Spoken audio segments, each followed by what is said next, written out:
Wala akong pangarap.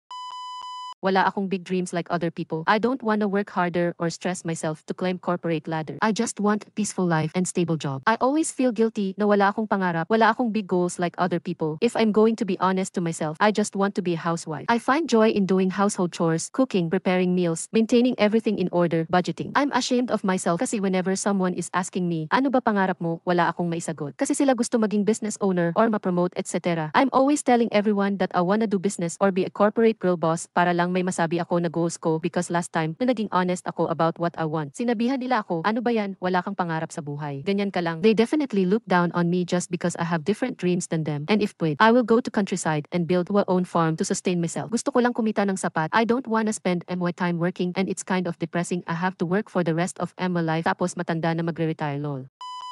Just because my dreams are different than yours doesn't mean they are unimportant. Meg March, Little Women. Hugs okay. Same tayo. Dati gusto kong yumaman, maging business owner or mataas na posisyon sa corporate world. But then I realized gusto ko lang ng simpleng buhay sa probinsya. Basta may mga tanim-tanim ako.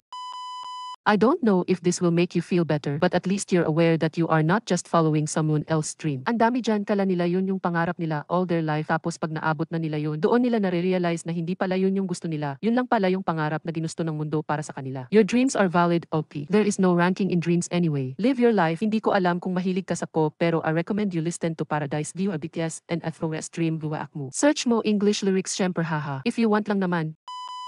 Maybe now wala, pero si Universe kasi lakas mang trip niyan. Bibiglain ka na lang niyan. Wala rin akong job career specific na pangarap other than yumaman and siguro maging citizen law pero I will do whatever it takes to get there. Nothing wrong with it. Who doesn't want peace and stability in their life? I am you, but a man. Nagustuhan mo ba itong video? Share mo naman kung ano ang tingin mo sa comment section. Kung gusto mo pa ng ganitong mga videos, like and subscribe na sa ating channel. Ingat!